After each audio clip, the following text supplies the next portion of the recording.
yo le quería preguntar justo sobre esto, de las impugnaciones que están saliendo a varios de los personajes que han colocado los partidos. Estos. Y específicamente en el caso de Morena, del caso de Napoleón Gómez Urrutia y de Néstor Salgado, Sí. que el PRI ya anunció que la van a impugnar, el PAN también, porque dicen que no reúnen varios requisitos. En el caso de Napoleón serían 3: la residencia de 6 meses en el país, el que tiene un proceso judicial y su doble nacionalidad. Sí. Y en el caso de Nestora, también tiene proceso judicial y tampoco cumple los 6 meses de residencia. ¿Sobre eso ustedes ya valoraron esta posibilidad de que sí pudieran quitarlos de la lista? A ver, déjame primero hacer un planteamiento. Primero, como les decía, todas las sumas de Morena tienen una lógica que es cualquier hombre, mujer que esté dispuesto a seguir los principios y defender las causas de Morena, hacer suyas el ideario y el programa, es bienvenido, salvo las excepciones que están marcadas de manera muy clara. En ese sentido, en el caso de Napoleón Gómez Urrutia, veamos la parte jurídica primero. Esa impugnación no dudamos que se dé. Esa y muchas otras que seguramente van a ocurrir para intentar detener a candidatos y candidatas de Morena, pues le tocará a los tribunales su validación. Nosotros creemos que no existe impedimento, si no, pues no tendría lógica llevarlo en la lista. Pero quien tiene la última palabra es el Poder Judicial Electoral. Lo digo porque estoy seguro que va a ser un tema recurrente de las campañas, impugnaciones, reclamos de invalidez o de no cumplimiento de requisitos. Nosotros creemos que si los cumple, pues ellos tienen su propia razón. Pero lo que a mí me parece muy importante es ver qué es lo que tiene detrás este asunto. La búsqueda de no querer discutir los temas que están de fondo. ¿Cuáles? Primero, en el caso de Napoleón Gómez Urrutia, los hechos como que la Interpol no haya emitido la ficha que le solicitó el gobierno, la ficha roja que solicitó el gobierno. Segundo, que el gobierno canadiense haya aceptado su solicitud de asilo, siendo un gobierno que es muy riguroso en ese sentido. Si no hubiera valorado que era una persecución política, pues simplemente no tendría ese estatus. El hecho de la reacción que ha tenido muchos sindicatos en el mundo y que hay un procedimiento pues que simplemente no existe. Si existiese, pues entonces habría invalidez de la candidatura. Pero además hay un asunto adicional, que yo supongo que es lo que les preocupa de manera importante. Ayer Andrés Manuel López Obrador hizo un llamado, antier, a 3 de los principales empresarios mineros del país, a Bayeres, a Slim, a Larrea, porque resolver ese tipo de temas requiere de absolutamente todas las partes, los sindicatos, los mineros. ¿Cómo le hacemos para traducir la entrega masiva de territorio a concesiones mineras que hicieron Fox y Calderón? ¿Cómo lo traducimos en que esos estados encuentren en la minería un esquema de bienestar? Que la minería pueda convertirse en un espacio para la prosperidad y no, como lo es hoy, una amenaza al medio ambiente, una amenaza a la salud e incluso muchas veces con temas de seguridad. Yo creo que nadie está en desacuerdo con el desarrollo, pero sí en desacuerdo con el desarrollo que va a costa de la vida de la gente y del cuidado al medio ambiente. Ese es de los temas de los que hay que hablar. Y solo una persona con estatura de hombre de Estado puede hacer ese llamado. Lo mismo a los concesionarios o a los dueños de las mineras que la incorporación a la lista de un sindicalista destacado, porque el problema sigue ahí. No se resuelve el problema si Napoleón Gómez Urrutia es o no candidato. Se resuelve con el gran acuerdo de reconciliación que tiene que tener este país, que hoy está roto.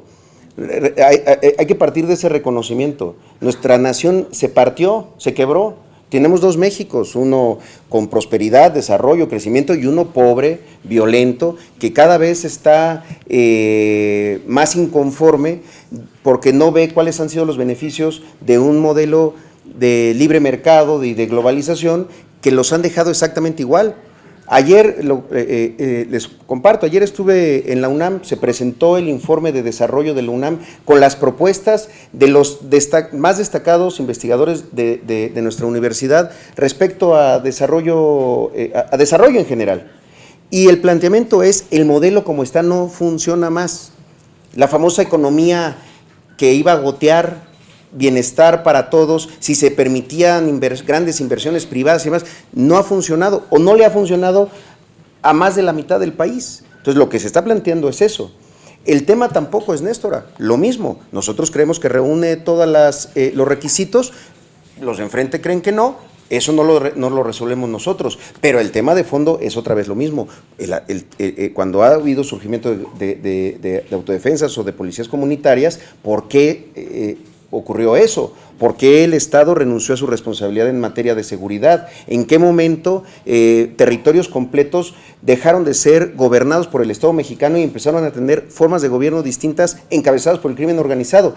Esos son los temas que deberíamos de estar discutiendo. Qué bueno que Morena los pone sobre la mesa, pero para ir un paso más. Y de una vez lo digo, también está el asunto que ahora dicen que la ministra Olga Sánchez Cordero está inhabilitada por el artículo 55 constitucional. Pues hay que hacer una lectura más amplia, tanto del momento en el que se hizo la reforma, pero sobre todo del artículo 101, que habla sobre ministros en retiro, como es su caso. Y yo creo que si alguien es una constitucionalista, una mujer que conoce de esto, es ella. Y me confiaría más en su opinión que en la de los dirigentes partidistas de enfrente. Entonces, creo que ese es el asunto más de fondo, por lo cual nosotros no estamos ni peleados de decisiones que tomó el Congreso Nacional de Morena de manera democrática y mayoritaria para que estas personas formen parte de la lista. ¿Cuál es la interpretación jurídica de la ministra Sánchez Cordero? Que cuando un ministro esté en funciones y quiere competir para un cargo de elección popular, tiene que separarse los 3 años antes que establece el artículo 55. Sin embargo, cuando un ministro no está en funciones y entró en retiro porque terminó su mandato, no se separó del cargo la ministra. La ministra terminó su mandato en noviembre de 2015, aplica otro criterio, que es el de la veda de 2 años para no ocupar otro cargo. Esos 2 años ya se cumplieron, y ahí está. Que ese es el otro asunto. Ellos quieren que hablemos exclusivamente de una interpretación jurídica de una candidata nuestra, cuando eso lo terminarán, si lo impugnan, decidiendo los tribunales, pero no hablan de que Andrés Manuel ha presentado por primera vez la posibilidad de que tenga en nuestro país a una secretaria de Gobernación mujer, que ha presentado para que el país tenga por primera vez un gabinete paritario. Esos son los temas de los que nosotros quisiéramos estar hablando. Claro, no, y es normal en una elección, pues van a intentar poner piedritas, obstáculos y el pie, pero no vamos a resbalar, estamos seguros de lo que estamos haciendo, jurídica, política y en términos del momento histórico que está viviendo el país. Senador, en el caso de Gómez Urrutia, ¿no valdría la pena que venga y se defienda si es que realmente ya están cerrados sus expedientes? ¿O temerían que el gobierno, pues por una cuestión política, aplique nuevas sanciones o cargos? Claro. A ver, la preocupación está, sin duda, de que alguien pueda hacer, se le aplique una justicia discrecional con motivaciones políticas. Pero además yo iría un paso más. Andrés Manuel ha estado planteando, y nosotros aquí en el Senado desde hace ya tiempo, que una de las acciones inmediatas del nuevo gobierno es eliminar el fuero, incluso para el presidente, que el presidente de la República pueda ser señalado por actos de corrupción o violaciones graves de derechos humanos, cosa que aquí han detenido el PRI, el PAN y sus otros aliados. Nosotros estamos planteando el fin del fuero. Entonces, la interpretación de que la candidatura es la búsqueda del fuero es falsa, porque no va a haber. Y lo vamos a impulsar. Lo hemos impulsado acá. No van a querer, no han querido los últimos 5 años, dudo que cambien de opinión, pero si no, se hará más adelante. No habrá fuero, ni será el espacio, el Senado, que alguien ocupe solamente para buscar una licencia de impunidad, y en ese sentido es para absolutamente todos. La llegada o no de una defensa tiene que ver más bien con temas jurídicos y con la preocupación política de que pudiera ser detenido estando en el país. Y no habría fuero en los otros partidos que quisieran, porque llegan personajes muy cuestionados como Osorio, como el propio Mancera. Lo definirán las nuevas mayorías. Nuestro planteamiento es que de las primeras cosas que tiene que ocurrir es eliminar el fuero, empezando por el presidente de la República y desde luego gobernadores, senadores, diputados y todos los otros cargos de elección popular. Yo tengo una consulta. Los 6 meses de residencia que dice la Constitución para los legisladores aplican en el caso de pluris y de quienes compiten. Esa es mi pregunta. O sea, ¿a quiénes aplica? Porque bueno, dice que tienen que tener... Lo que pasa es que, a ver, es la interpretación que se ha tenido en diferentes momentos. Por ejemplo, cuando a un funcionario que era evidente su residencia en otro país, como fue Medina Mora, se permitió que llegara a la Suprema Corte de Justicia de la Nación.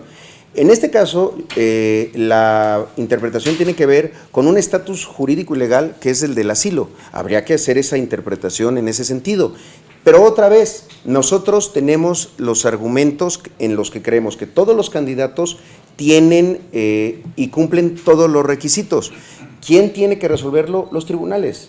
No estamos nosotros intentando hacer una defensa que le corresponde decirlo a los tribunales en caso de que haya una impugnación. A mí me preocuparía, y me da gusto que ahora estén tan atentos los otros partidos sobre los requisitos constitucionales, cuando en el caso de Paloma Merodio, que no cumplía varios de los que establece la Constitución para ser parte de la Junta del INEGI, los interpretaron como quisieron y hoy ocupa la posición. Otra vez, son argumentos de unos frente a los otros, pero en este caso tiene verificativo en tribunales.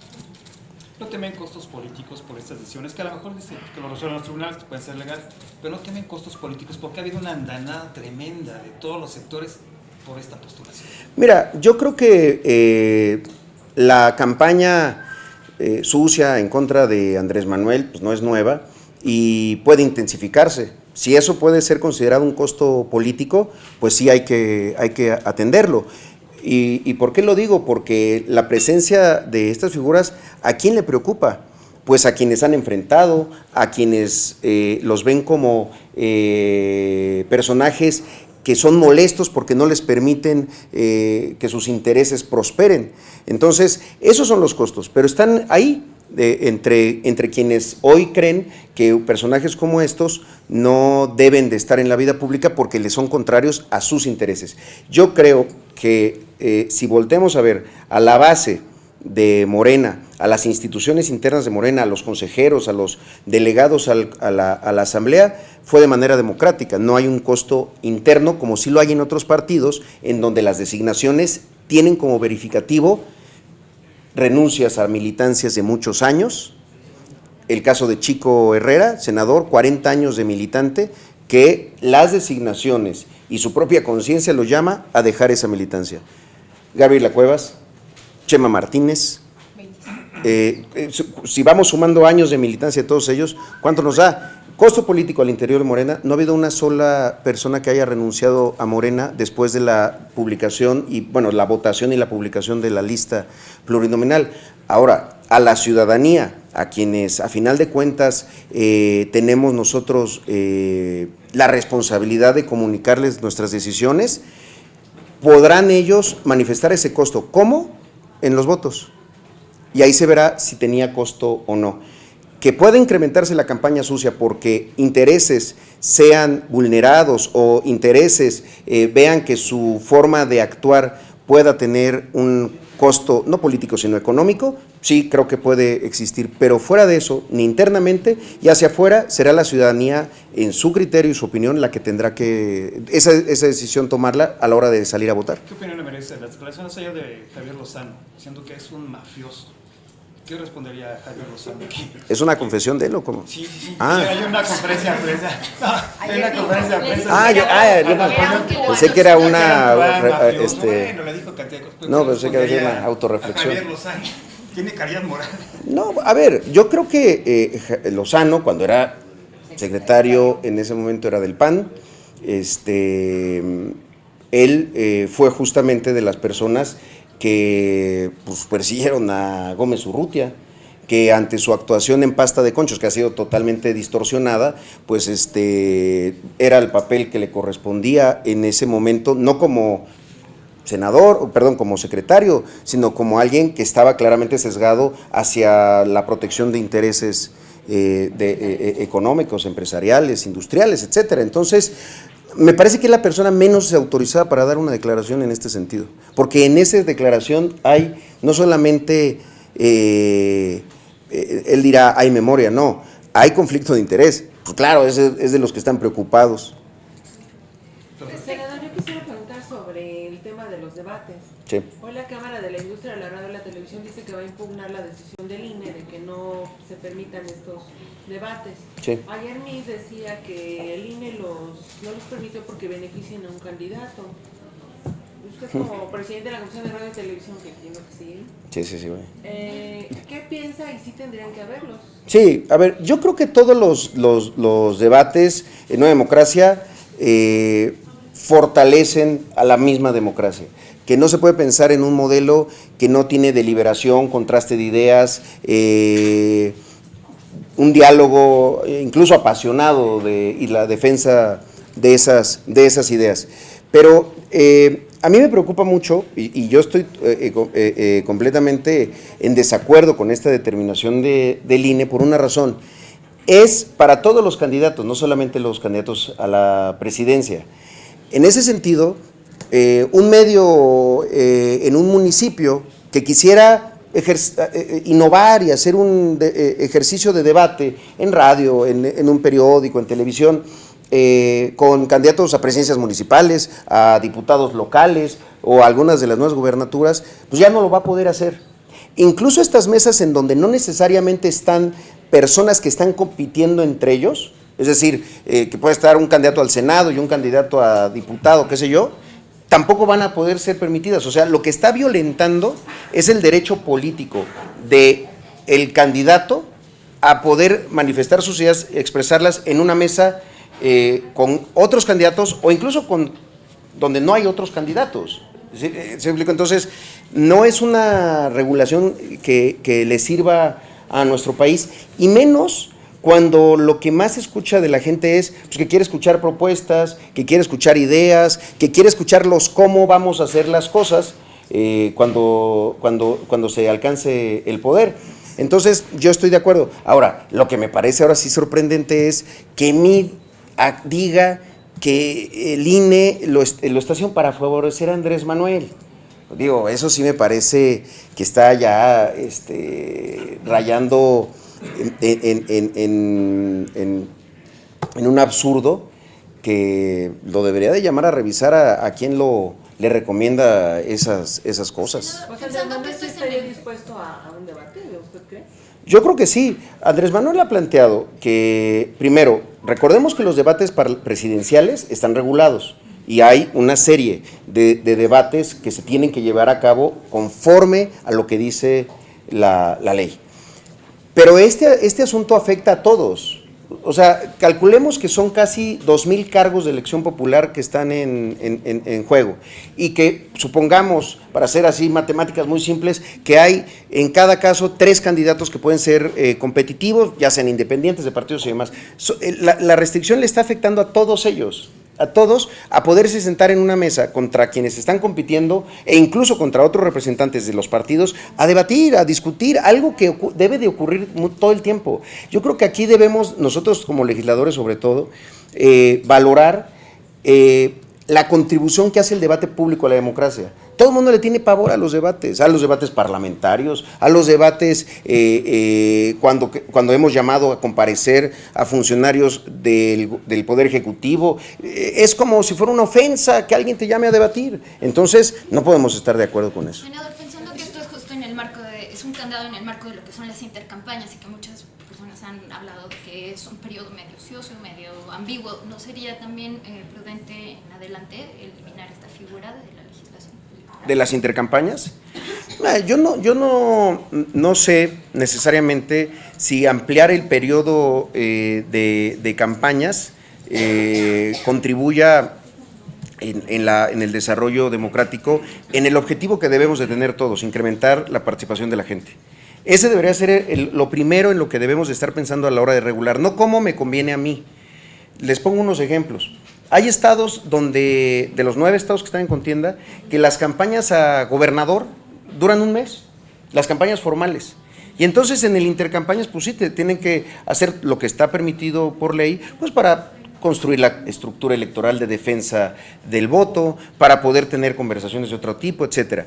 Pero en ese caso está regulado en función de quién es el que tiene mayor capacidad de movilización, es decir, a favor del gobierno. Las campañas tan largas como eran antes, que duraban casi 6 meses, a veces hasta más, pues tampoco incrementaban la participación. Entonces, ese me parece que debe de ser el equilibrio. ¿Qué sirve para que la gente, por un lado, mantenga la atención del proceso político y electoral, pero al mismo tiempo no termine por agotarla respecto a ese mismo proceso? ¿Cuál es una forma? Pues que sea a partir de debates. Los debates generalmente generan atención, a todo el mundo le gusta ver no una pelea ni un pleito, sino un contraste entre figuras políticas. Entonces, no creo que sea no tanto un asunto de problema de las intercampañas, sino la interpretación que se está haciendo vía acuerdos, por cierto, que no son votados por mayoría, fue un tema de voto dividido al interior del Consejo General del Este INE. no es un tiempo que se está perdiendo realmente para la democracia, este plazo que hay tan largo entre que terminaron las a las campañas ya. Sí, yo creo que no, por una razón.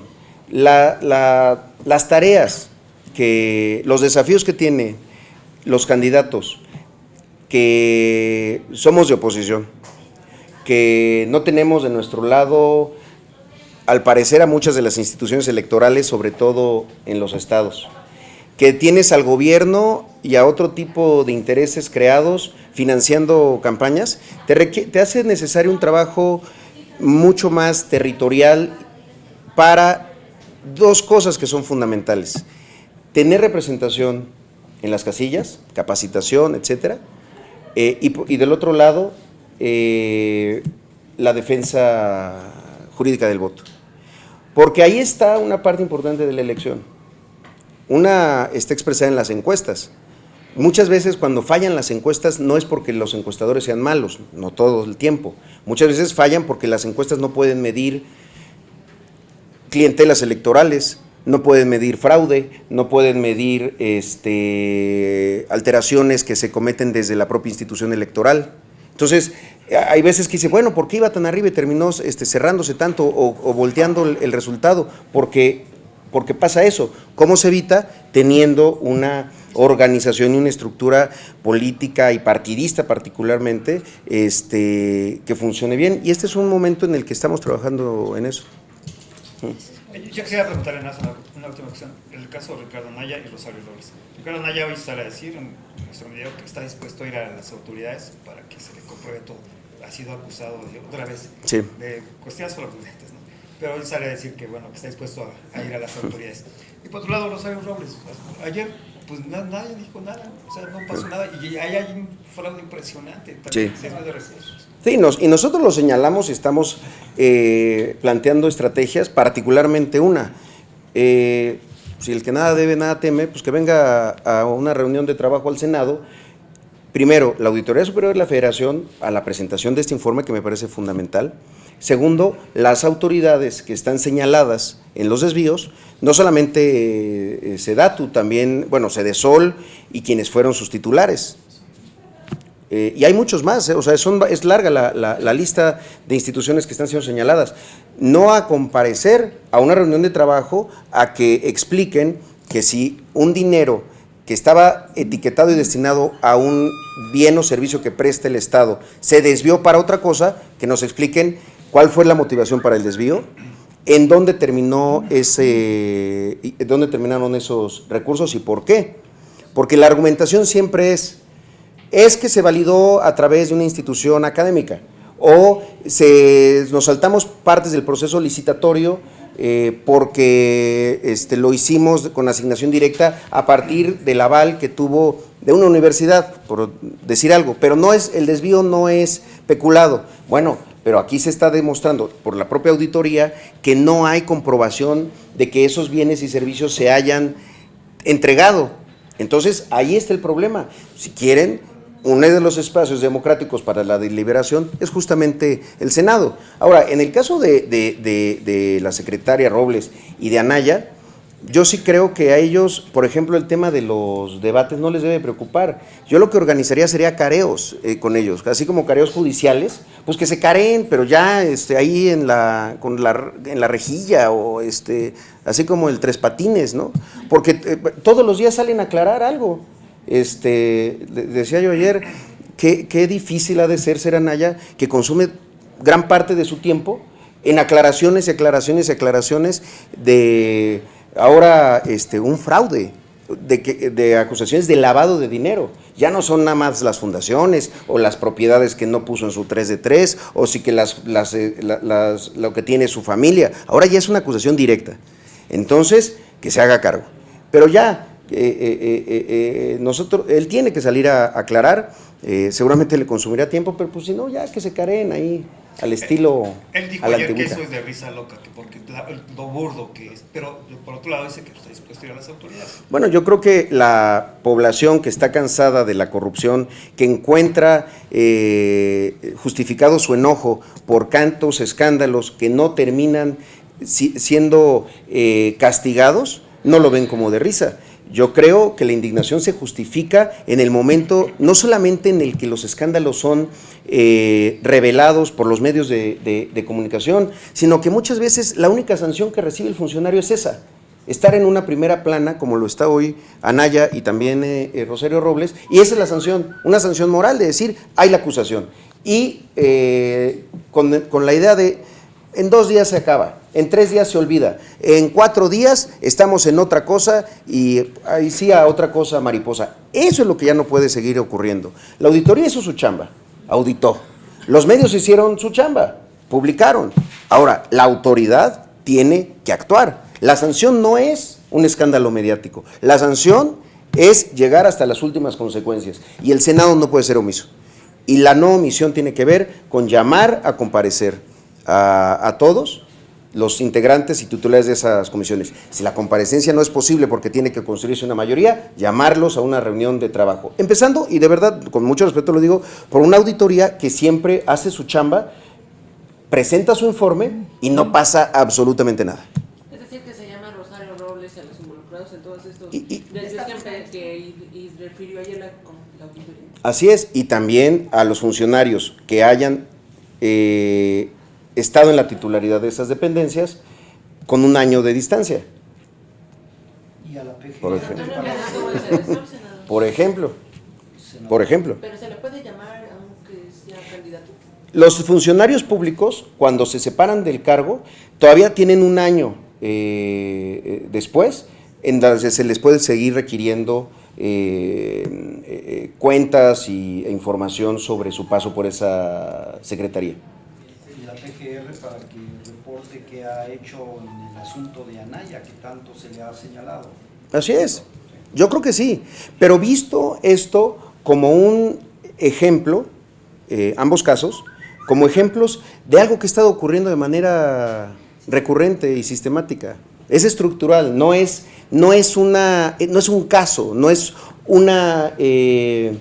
no es una sola estafa, son varias. Y en el comportamiento de Adán ya, pues ya, o sea, un tema recurrente. Yo no me lo quiero imaginar de presidente teniendo que aclarar diario cuál es el nuevo lío en el que está metido, ¿no? Pero justamente por eso la autoridad debe llamarlo. Si hay elementos, debe llamarlo y que esto no quede en la impunidad. Exacto. Pues Antonio Meade está diciendo que el combate a la corrupción pues está tolerando la impunidad y las autoridades tolerando la impunidad si es que hubiera algo. Por eso es que deben de llamarlos, tanto en el caso de Rosario Robles como Ricardo Anaya.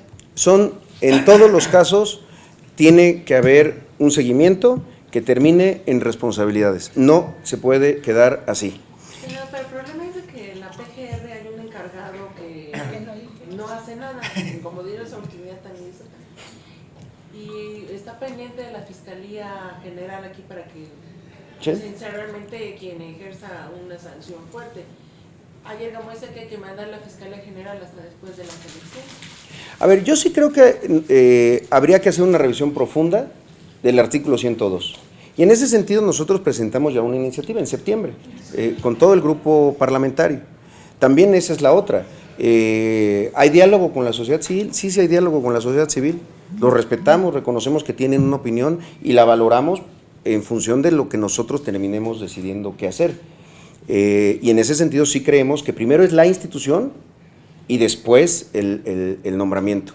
Entonces, yo sí creo que hoy a quienes traen prisa por hacer ese nombramiento, pues pareciera que quieren dejar ahí al que les va a cuidar las espaldas. No es correcto. Primero vámonos a la revisión de la institución. En función de eso, vemos cuáles son los tiempos para el nombramiento. O sea, sí, después de las elecciones, mientras trabajar el 102. Mientras hay que trabajar el 102. Y después de las elecciones, y quizá también después de que haya una nueva constitución de una mayoría diferente a la que tenemos actualmente. O sea, dejarlo pendiente para la próxima legislatura. Si primero vemos la institución y avanzamos en la reforma del 102 y viéramos que hay tiempo, bueno, adelante. Pero no podemos supeditarnos nada más a que quienes quieren hacer un nombramiento ya quieran vender la idea de que estamos siendo irresponsables. Hay 60 nombramientos pendientes. O sea, nunca les ha preocupado, nunca los ha atendido. La auditoría en diputados está también pendiente. La fiscalía sí les interesa, pero por otras motivaciones. Para que haya un fiscal, que deje a 2 fiscales y entonces ya. Pero con el 102 como está, nosotros no estamos de acuerdo. Primero la institución y después vamos al nombramiento, pero vamos viendo. Siempre y cuando sea en ese orden. Gracias.